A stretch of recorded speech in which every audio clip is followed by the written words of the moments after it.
Olá, seja bem-vindo a mais um Mata-Mata da Levante, comigo Flávio Conde e hoje o Christian, analista do Corp, do setor de bens de capital, e ele é craque em Tegma e está aqui para nos ajudar. Valeu, Christian, muito obrigado. Obrigado, Flávio, pela oportunidade, um prazer estar aqui com vocês, gente. Ótimo, seja bem-vindo. E o programa de hoje é sobre a Tegma, uma empresa que o Christian descobriu, e vocês vão ver que baita empresa, com ótima perspectiva e que pode encaixar muito bem na sua carteira. Antes disso, as dedicatórias, eu vou dedicar agora o programa a 7 pessoas que deram like e escreveram no comentário da Kepler, que foi o Seba Mendes, nosso cliente do Sala VIP, o Daniel, o Ângelo Zagatti, também do Sala VIP, o Danilo, Marcolino, Humberto e Alexandre. Se você ainda não é cliente do Sala VIP, aqui na descrição desse vídeo, a gente está numa campanha e você vai clicar lá, vai responder 6 perguntas.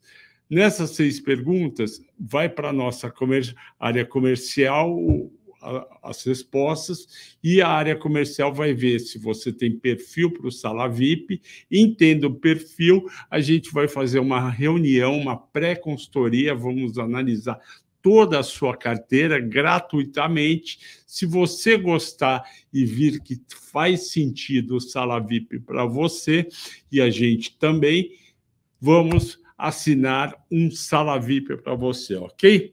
Vamos lá. Hoje, então, o Mata-Mata é sobre a Tegma Logística, comprar ou vender. Hoje é dia 27 de outubro. Esperamos que você tenha um ótimo domingo, uma ótima semana, com bons negócios e felicidades. Pois bem, primeira coisa, quem é a Tegma? Ela nasceu em 1969, virou capital aberto em 2007. Ela é basicamente uma empresa de logística e transporte. Aliás, transporte é a origem dos 3 grupos de sócios que controlam a empresa. E elas transportam principalmente carros novos e usados, produtos químicos e peças de eletrodomésticos. Ela tem 2.000 terceirizados, tem 2.000 colaboradores e 2 bilhões e 200 de faturamento em 2023. Você já viu que é uma baita empresa. Aqui o histórico das atividades. Primeiro, a Tegma Logística, que é o principal negócio da companhia, 55 anos de atividade, 25% de participação de mercado, ou seja, os veículos no Brasil, né, Christian, quando são transportados, seja da fábrica para as concessionárias, seja do porto, quando é importado, para as concessionárias, ou das fábricas para o porto, para exportação, 25% do total passa pela Tegma. Então, vocês estão vendo que é uma empresa grande e líder de mercado. Aí depois surgiu a Tegma Integrada. Quer falar um pouco da Tegma Integrada? E nesse ponto da Tegma Logística, né, ela atende aí mais de 21 plantas industriais, terminais portuários, para mais de 1.000 concessionárias no país inteiro, né? Ótimo. E são 55 anos de história, então 55 anos de contato com as montadoras do país inteiro, né? Um relacionamento aí de bastante longo prazo. E 25% de market share é como se cada 4 veículos que a gente tem no Brasil hoje, um foi transportado pela companhia. Então, provavelmente, muitos de vocês estão assistindo a gente aqui hoje, que se vocês têm um veículo, provavelmente tem chances altas de ter sido transportado pela Tegma. E aí, o que aconteceu? Nesse crescimento, nessa história das atividades, eles foram percebendo ao longo dos anos outros negócios. Veio a Tegma Logística Integrada, veio um joint venture com a GDL Logística de Vitória, veio a Fastline Logística e veio a Robot, o último investimento da Tegma. A Tegma tem uma área de novos negócios, e essa área estuda várias empresas, várias startups que podem agregar. E a Robot veio nessa, né, justamente por ser um mercado novo em crescimento e por aumentar a eficiência e permitir maior volume de vendas cruzadas. Entretanto, a Tegma Entretanto, a Tegma Gestão Logística, que é a primeira que a gente mostrou, era responsável por 80% do resultado da companhia. Primeiro ponto para vocês entenderem, o Christian vai falar agora sobre o mercado automotivo, ele está em crescimento. Pois é, então, como a gente comentou, né, o principal negócio da Tegma é o transporte de veículos 0 km, então é muito importante a gente acompanhar de perto, né, como que está o mercado automotivo. É uma tese que permite a gente se expor diretamente ao mercado automotivo em recuperação no país. Então, hoje em dia, a gente tem um cenário aí que a gente está vendo um crescimento consistente de vendas, né? Então, a gente tem uma expectativa de crescimento aí de 15%, se a gente for compilar a Fenabrave e a Anfávia para esse ano de veículos leves, retornando finalmente aos patamares pré-pandemia, né? Então, a gente viveu alguns anos muito difíceis por falta de peças para o segmento, depois faltou clientes, né, com crédito muito restrito, um juro muito alto, inflação, e hoje que a gente vê uma recuperação. A gente tem um contexto econômico muito mais favorável agora, né? A economia crescendo, que favorece as vendas, um nível aí recorde de empregos, né, desemprego mais baixo, expansão de renda salarial das famílias também, né, que permite você caber uma parcela de financiamento no bolso. Isso. O crédito automotivo melhorando muito também, né, que é um driver muito importante para o setor. Tinha uma oferta muito maior de crédito nesse ano, né, com o marco das garantias, principalmente. Isso, o marco de garantias é muito importante. Por quê? No marco das garantias permite que quem vendeu, a concessionária, a montadora, recupere quando não está sendo pago mais facilmente do que anteriormente. Então, isso permite uma perda menor com empréstimos e, por ter uma perda menor, permite uma taxa de financiamento menor. Outros dois pontos importantes que fizeram o mercado automotivo crescer foi carros elétricos, é um produto novo, tem muito questionamento, óbvio, como todo produto novo, eles têm ainda quem está fabricando muito para aprender e para melhorar, mas a gente já vê aí a invasão chinesa, principalmente com a BYD. Essa invasão chinesa fez com que a nossa exportação diminuísse em 20%, como está aí na tela, mas fez a importação crescer em 37%. Então, no líquido, saiu ganhando, e quem que é o transportador oficial da BYD é a Tegma.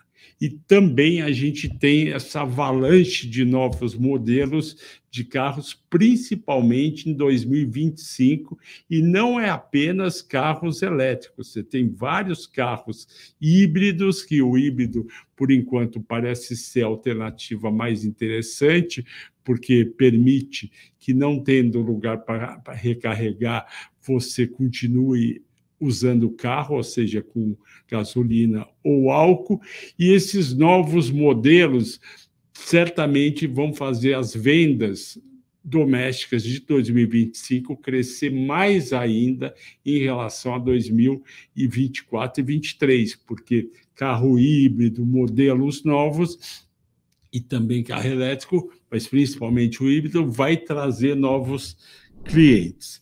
Aqui a gente tem outro resumo do mercado automotivo em crescimento, os empregos cresceram em 106 mil, muito bom emprego, como eu sempre falo aqui nesse mata-mata, o emprego é uma coisa muito importante no Brasil, é o que faz a economia continuar crescendo, porque ninguém é contratado para ser demitido dali a 3 meses. Vendas de veículos eletrificados também cresceu 7%, 2 novas fábricas anunciadas até 2025, muito bom. Importação da China cresceu bastante. Tem o novo regime automotivo Mover, você quer falar? Do Mover e dos investimentos de 130 bi? Claro, então, para quem não sabe, o Mover é o novo programa de estímulo à indústria automotiva do governo que substitui o antigo Rota 2030, né? Então, ele é um programa amplo de incentivos fiscais para as montadoras que têm pesquisa, desenvolvimento e produção aqui no Brasil e que incentiva essas empresas a mudarem essas plataformas de produção automotiva para se adequarem às novas tecnologias, como a gente comentou agora, veículo elétrico e o veículo híbrido, e produzir aí soluções que a gente não tinha disponível para produção local anteriormente.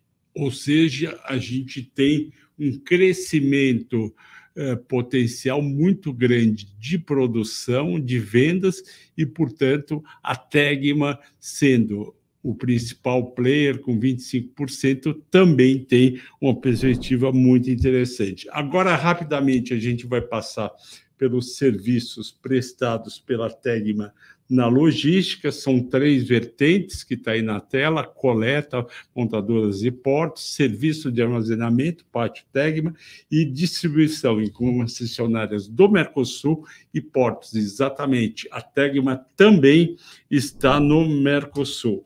Aqui, os principais clientes: 8 portos e 21 montadoras. Isso é muito importante. Olha só, na produção local já era esperada, mas na importação, que a briga é grande: BYD, Ford, Volvo, Mercedes, GWM e Kia. Aqui a gestão de pátios é um outro serviço que a Tegma faz. Ela armazena, parqueia e embarca. Então, isso é bom, dá tranquilidade para a montadora. E ainda tem mais 2 operações em montadoras e portos, que é a operação portuária, que já era esperada, e o transporte de veículos até os pátios da Tegma. Aqui a presença territorial, em boa parte do país, 21 bases operacionais nos principais estados e onde estão as principais montadoras, e 1.900.000 metros quadrados de pátios próprios. Aqui a distribuição, são 1.500 equipamentos que vão distribuir esses carros. Aqui a exportação para o Mercosul, destino Paraguai, Argentina, Uruguai, Chile e Bolívia. Então, as montadoras que estão no Brasil, muitas exportam para esses países, como a General Motors, Renault, Nissan, Honda, Hyundai, Ford, Toyota, e lá está a Tegma. A gente tem aqui um resumo de todos os serviços, aqui com os detalhes, tanto montadoras e portos, como Pátio Tegma e concessionárias Mercosul e portos. E daí, nesse slide, né, acho que um ponto que vale a pena comentar também, né, o Flávio estava comentando, a gente está comentando agora no começo da Rabot, né, é que tudo isso é feito com muita tecnologia. Então, eles têm sistemas proprietários aí que eles desenvolveram ao longo de vários anos de história e aprendizado com esse mercado, para você conseguir calcular qual que vai ser as rotas mais eficientes para você conseguir juntar veículos de várias marcas, compor esses veículos nos caminhões da companhia e fazer a rota mais eficiente para chegar em cada uma das mais de 1.000 concessionárias que ele atende. Então, é um serviço bem tecnológico que eles prestam. Exatamente, e isso com certeza é uma parte importante das despesas operacionais. Então, se você não tiver nas rotas, nas melhores rotas, se você não tiver no lugar na rota que paga menos pedágio, se você não tiver nas rotas com as melhores rodovias, você vai ter um custo desnecessário, e a Tegma, de olho nisso, comprou, investiu na Rabot. Aqui a receita por área de negócios, de novo, para todo mundo ter na cabeça: 73% a gestão dos carros, 7% a gestão integrada, a logística integrada, 16% a GDL, e as outras 3 estão aí nos 73%. Aqui a gente tem o que está dentro da Fastline. Quer falar da Fastline? Claro, a Fastline foi uma solução que eles desenvolveram, já estavam de olho há muito tempo nesse mercado, que é o mercado de veículos usados. É um mercado que cresceu muito nos últimos anos, aí, né? O carro ficou novo, ficou muito mais caro, muitas pessoas migraram para o usado para manter seu acesso à mobilidade individual, e esse mercado cresceu muito. E para surfar esse mercado, eles criaram essa solução aí, que é a Fastline, justamente para atuar com o transporte de veículos usados e seminovos. É uma operação que tem crescido muito. Então eles movimentavam 16 mil veículos em 2019, o número que saltou para o ano passado para mais de 60 mil. Ele já fatura hoje 50, 55 milhões por ano. Então é uma operação que está crescendo muito. Eles oferecem uma gama de serviços aí, não só de transporte, mas toda a higienização, manutenção também para as locadoras, quando a gente fala desse tipo aí de veículo, e que eles também estão expandindo para outras verticais agora, né? Então, transporte de motos tendo muito sucesso também, armazenagem, né? Então, de olho até inclusive em outros segmentos que podem adicionar valor no futuro, como o caso de máquinas de linha amarela ou outros equipamentos pesados também. Ótimo, bem lembrado. Aqui, Quer falar da gestão da integrada de químicos? Claro. E aí, né, a gente também, como a gente comentou, tem essa parte que é 7% do faturamento, que é a logística integrada, né? Então, justamente para diversificar o seu negócio, ficar menos exposta aí só ao mercado automotivo, a companhia foi criando outras áreas de negócio, a gente falou agora da Fastline, e também logística integrada, em que ela oferece aí um portfólio completo de soluções logísticas, como transporte, armazenamento e gerenciamento, para vários setores da economia, principalmente aí para os setores químico e de eletrodoméstico. Isso, bem lembrado. Aqui tem eletrodomésticos, eles fazem todo o fluxo de abastecimento dos produtos que vão nos eletrodomésticos, principalmente as embalagens retornáveis. Aqui a GDL, que foi uma joint venture muito interessante que eles fizeram em 2018 com a Silotec. Silotec já tinha essa operação no Espírito Santo. Eles ficaram sócios meio a meio e hoje é o maior centro logístico do estado. A gente tem que lembrar que o Espírito Santo é muito forte na parte de importação e exportação de portos e logística. Agora agora que vocês tiveram uma ideia muito boa do que é e aonde atua a Tegma, a gente vai para aquelas partes tradicionais, governança corporativa, resultados, perspectivas e projeções. Aqui, a Tegma é de 3 famílias que controlam. Na empresa Mopia é a família Franco, 23,3%, na Coimex é a família Coser, com 20%, e na Cabana é a família Moreira, com 7,3%. Esse é o grupo controlador. E ainda tem 3 acionistas relevantes. Acionista relevante é sempre que ultrapassa 5%. Tem a Kayne Anderson Rudnick, que é um fundo de investimentos do Reino Unido, com 11%, tem a TPE Gestora, com 10,3%.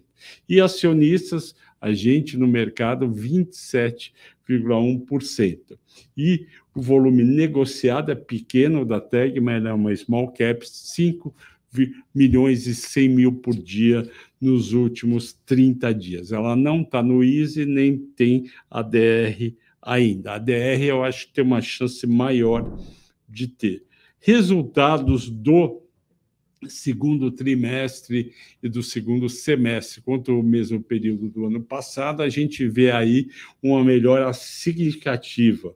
As vendas domésticas no Brasil cresceu 15% no semestre, 19% no trimestre, e a exportação caiu, mas isso daí afetou justamente, não está aí a importação que a gente já comentou. Quer falar agora do quanto eles transportaram, veículos e distância?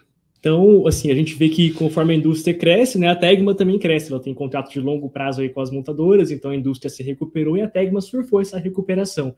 Eles transportaram 307 mil veículos nesse semestre e também 167 mil veículos no último trimestre, né? Um crescimento importante quando a gente compara com as bases comparativas.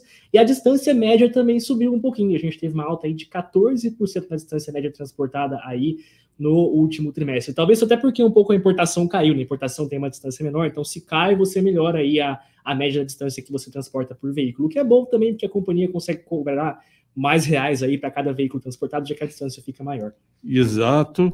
Aqui a gente tem a receita cresceu no semestre 29% no segundo trimestre, em função exatamente do que o Christian falou. O volume transportado aumentou, a distância média aumentou, e com isso a companhia conseguiu reajustar as tarifas e cobrar mais. A margem bruta também melhorou, isso é importante, não basta melhorar só a receita, as margens têm que expandir, e essa margem foi expandida de 14% no segundo TRI, de 23% para 17,5%, uma bela de uma expansão. Parabéns para a Tegma. E aqui eu acho que vale a pena comentar também, nesse ponto, que não é só do ponto de vista de receita que a companhia surfa a retomada do mercado, né? Porque conforme você cresce o seu faturamento ou o número de veículos que você transporta, você não necessariamente vai precisar subir os seus custos na mesma proporção. Isso. Eles têm, por exemplo, 21 bases, e essas bases elas já conseguem absorver esse volume crescente. Você não precisa necessariamente abrir uma base nova. Exatamente. Então você tem ganhos importantes aí de alavancagem operacional que geram isso aí que a gente viu, que é um crescimento maior do lucro do que do faturamento. Muito bom, bem colocado. Aqui, você pode falar da logística integrada, que é aquela parte que você comentou anteriormente? Claro, e a gente também viu um crescimento aí muito relevante na parte de logística integrada, né? Como a gente comentou, a Tegma não é só setor automotivo, eles estão se esforçando para conseguir diversificar cada vez mais, e eles estão tendo sucesso nisso. Então, a gente teve um crescimento importante de 17% do faturamento nesse semestre e de 27% agora no último trimestre, tanto com o crescimento orgânico das operações de químicos e eletro que eles já tinham, mas também com novos contratos que eles conseguiram fechar. Eles apresentaram uma dinâmica comercial muito boa aí nos últimos trimestres, conseguiram fechar novos contratos importantes, e o que a gente está vendo agora é justamente a execução desses novos contratos, o que mostra aí tanto o potencial de crescimento que a companhia tem em vários setores da economia, com destaque para o setor químico e eletro, quanto a confiança que os clientes têm nos serviços que eles prestam a ponto de renovar os contratos e fechar novos contratos com eles. Exatamente. Aqui a gente tem o resultado da Joint Venture GDL, que vem crescendo. Vocês conseguem ver aí na tabela. No primeiro semestre do ano passado foi 72 milhões, esse primeiro semestre de 24 foi 122 milhões, 71% de crescimento. O lucro líquido também, como o Christian tinha falado, aumentou bem. Você vê que foi de 15 milhões no primeiro semestre do ano passado para 32 milhões, mais que 100%, muito bom, mostrando que a Tegma fez uma diversificação que trouxe valor para a companhia e aumentou o escopo e atuação dela, principalmente em função do aumento de importação de veículos importados pelo Porto de Vitória, que fica no Espírito Santo. Eu tinha comentado que o Espírito Santo é um estado importante. Aqui tem o resultado consolidado, vocês têm tudo no mesmo slide, a receita crescendo no semestre para 862 milhões, o EBITDA crescendo no primeiro semestre para 143 milhões, 16,6% de margem EBITDA, e o lucro crescendo para 101 milhões, 11,7%. Então, a gente vê realmente que está sendo um ano muito bom para a Tegma. Aqui, você fala do ciclo de caixa, CAPEX e fluxo? Claro. Então, como a gente pode ver aí por esse slide, é uma companhia que ela tem uma baixa necessidade de investimentos, né? Hoje em dia, ela opera de forma muito eficiente, né? Consegue integrar aí mais de 1.500 caminhoneiros que eles conseguem integrar aí, né? Terceirizados, então ela não precisa investir pesado em caminhões, equipamentos, é tudo terceirizado de forma muito eficiente. Então, uma baixa necessidade de CAPEX, como a gente pode ver. Um modelo de negócios que gera muito caixa, gera muito valor, como a gente viu. Então, a gente tem aí um alto fluxo de caixa livre para o acionista, que resulta também, né, em bons pagamentos de proventos. Essa é uma grande pagadora de dividendos. Vocês vão ver daqui a alguns slides, a gente projetou os dividendos para 24, 25 e 26.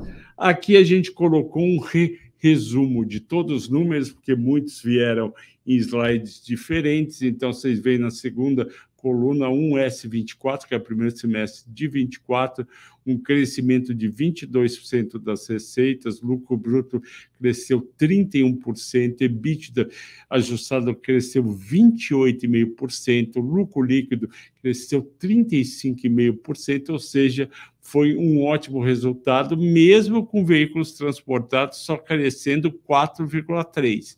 Aí é aquela história, preço maior e distância maior. Então, tudo isso favoreceu a companhia.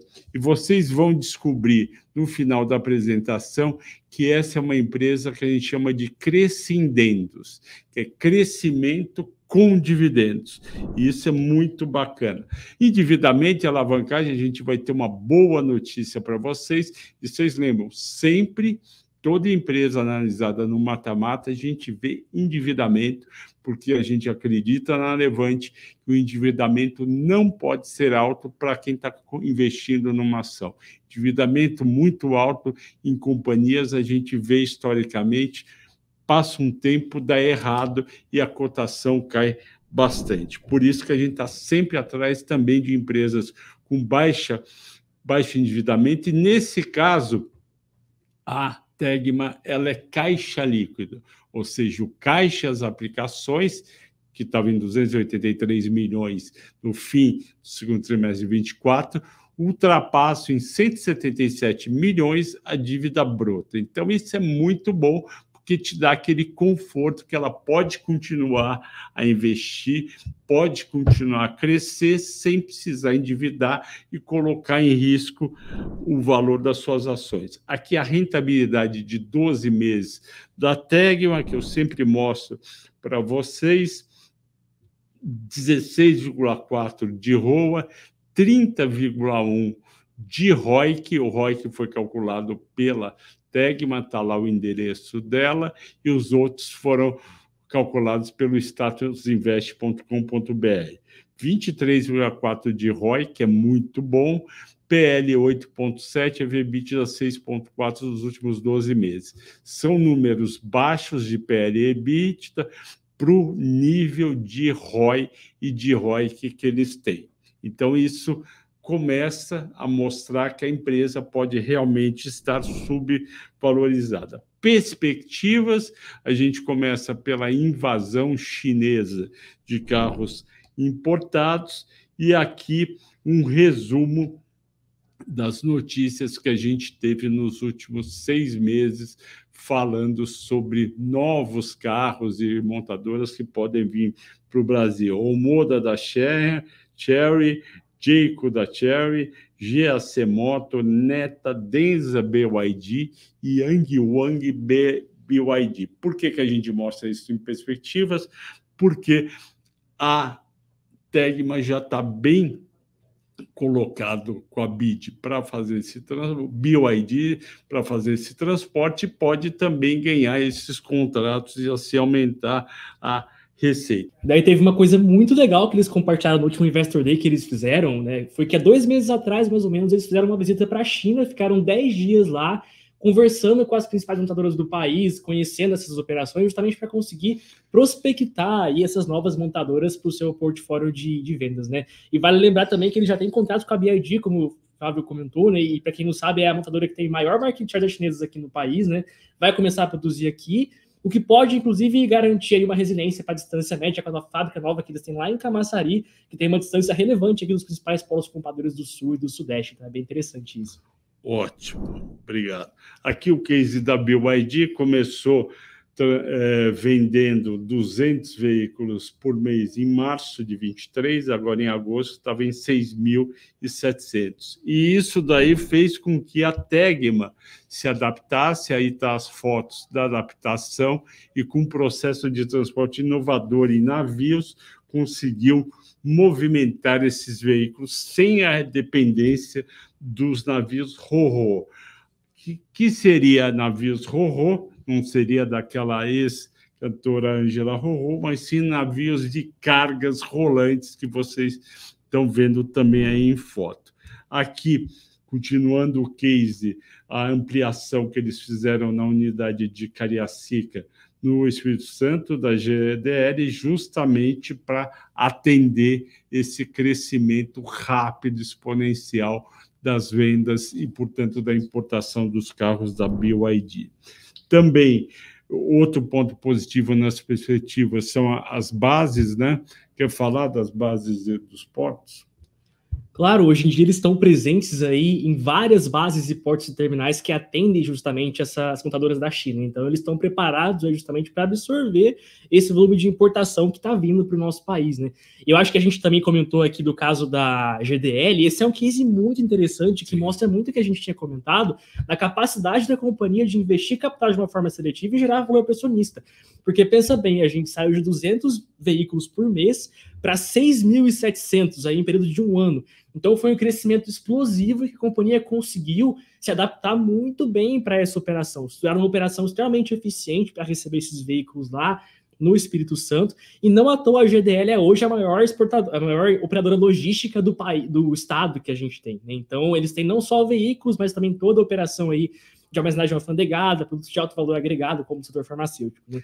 E esse é o argumento que eles usaram na China para conquistar novas fabricantes de automóveis. Eles mostraram o case da BYD e falaram, tá vendo? A gente está pronto para você trazer para o Brasil quantos carros quiserem, que a gente consegue se adaptar e fazer com que tudo corra da melhor maneira possível. E nesse ponto também, para quem não sabe, eles gostaram tanto da operação deles, né, que a BYD hoje, sempre que ela vai abrir um novo mercado em outro lugar, eles visitam a operação da GDL no Espírito Santo, né, trazem uma equipe lá da China para conhecer a operação de tão eficiente que ela é, para levar esse mesmo modelo da Tegma para os outros lugares do mundo. Então, é uma operação referência aí. Muito bacana, é muito bacana, e a gente fica feliz de ter empresas brasileiras se destacando aí no mundo. E a Tegma, justamente para essa invasão, está aumentando a capacidade dos seus pátios, tem esse investimento de 7 milhões em Suape, tem também o investimento em Araquari, tem também o investimento em Araquari, em Santa Catarina, e tem o investimento em Gravataí, no Rio Grande do Sul. 9 milhões é o investimento em Gravataí. Agora, a projeção de resultados, 24, 25, 26, que o Christian fez, ele vai comentar com vocês. Bom, então, como a gente comentou, uma companhia que depende muito, aí, apesar de todos os esforços que ela está fazendo e se diversificando em outros setores da economia, a gente tem uma dependência muito grande do setor automotivo ainda, né? Então é importante acompanhar de perto esse setor para conseguir fazer essas projeções que a gente chegou. Para 24, a gente considera as projeções que a gente tem da Anfávia e Fenabrave de um crescimento de mais de 14% aí de vendas de veículos para esse ano, como a gente comentou.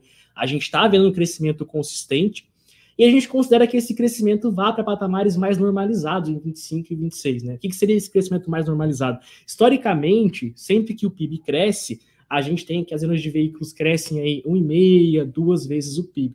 Então é basicamente isso que a gente está considerando nos próximos anos, um crescimento de volume mais normalizado, e também o crescimento, como a gente comentou, né? Sempre que a companhia transporta um veículo, ela tem o seu faturamento reajustado de acordo com a inflação do setor de transportes, com os custos que ela teve e tudo mais. Então, também tem um crescimento aí de faturamento de acordo com a inflação. Então, 25 e 26 é um crescimento moderado. Moderado. Portanto, a nossa projeção é conservadora. Conservadora. Isso. E um ponto que o pessoal pode se perguntar, nossa, mas e o juros subindo? Isso não pode impactar as vendas, né? Acho que como a gente comentou lá no começo, a gente teve um marco muito importante que foi o marco das garantias. Então, para quem não sabe, mais da metade do que a gente cobra no financiamento de veículo hoje é justamente um prêmio pela inadimplência que a gente tem. Isso. Então, como a gente comentou, né, agora a gente tem um risco muito menor para o banco e está só no começo desse processo, né? Foi implementado ano passado, está operacionalizando ainda.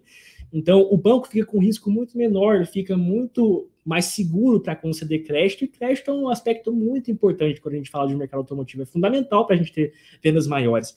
Então, esse é um ponto que pode trazer resiliência no faturamento aí, nas vendas de veículos que a gente pode ter para os próximos anos, mesmo com juros um pouquinho mais altos. Ótimo. Então, vocês estão vendo na projeção do Christian, a receita cresce 41% sobre a de 23%, o grande salto é em 24, é o que a gente está vivendo. Então, vocês ainda vão ver divulgação dos relatórios do terceiro e quarto TRI, que devem ser positivos, devem ser bons.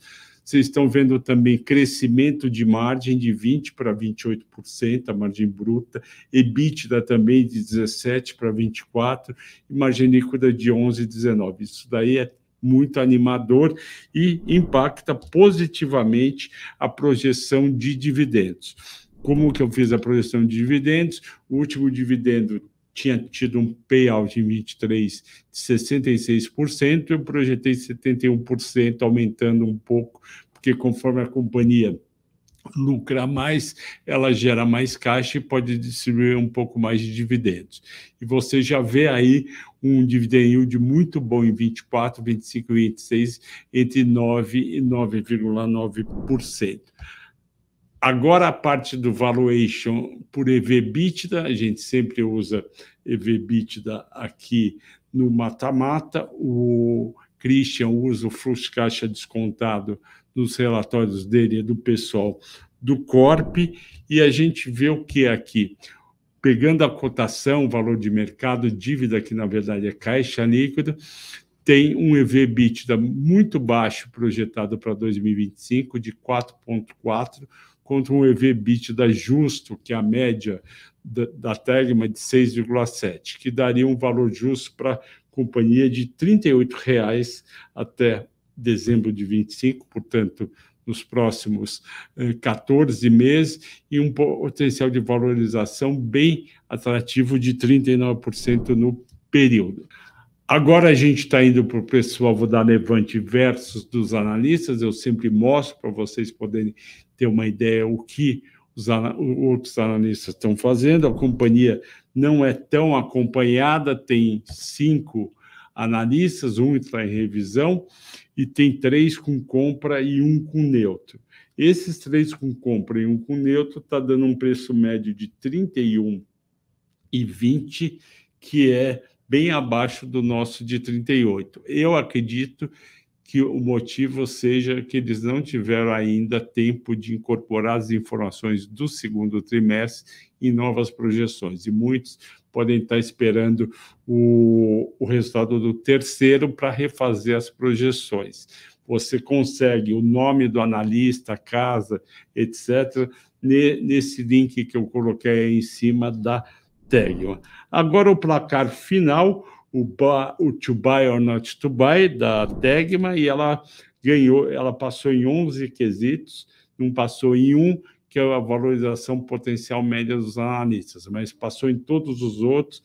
Crescimento da receita 29%, EBITDA ajustado margem crescendo de 15,8 para 18%, lucro líquido margem de 10,9 para 13,4, caixa líquido em vez de dívida, e crescimento do caixa líquido de 21%, um ROIC de 30%, um ROI de 23%, perspectivas positivas para 24 e 25, com mais invasão de carro chinês, crescimento projetado de receita, EBITDA e lucro, que a gente mostrou, e um retorno total dos dividendos mais valorização de 48%. Então, venceu e entrou com uma recomendação de compra. E a pergunta é, o que você vai fazer diante desse placar final? Para quem tem as ações da Tegma, a recomendação é manter em 5% e esperar a valorização até dezembro de 25, quando ela pode atingir R$ 38, não é certeza, mas pode, mais dividendos de 2,45 e 27, dando um retorno total de 48. Riscos, venda de veículos comerciais e leves caírem em 2025 com juros altos e preço maior dos veículos. E também, outro risco é uma forte redução da importação de carros chineses. Quem não tem ações da Tegma, o que fazer? Comprar até 5% da sua carteira em ações, justamente para valorização potencial e sabendo dos riscos. Agora, as cotações históricas da Tegma, ela só está 5% acima da máxima. A máxima foi recente, em 13 de abril, 28,80, ela está agora 27,32. Agradeço a todos pela audiência e pela paciência de mais um mata-mata da Tegma. Agradeço principalmente ao Christian, que é um craque e ajudou bastante na confecção de mais esse mata-mata. Espero ter ajudado a você nas suas decisões de investimentos. Desejo a todos bons negócios. Obrigado pela audiência e pela paciência. Deem o like, se inscrevam no canal e escreva nos comentários. É isso aí, pessoal. Muito obrigado e um abraço. Um abraço.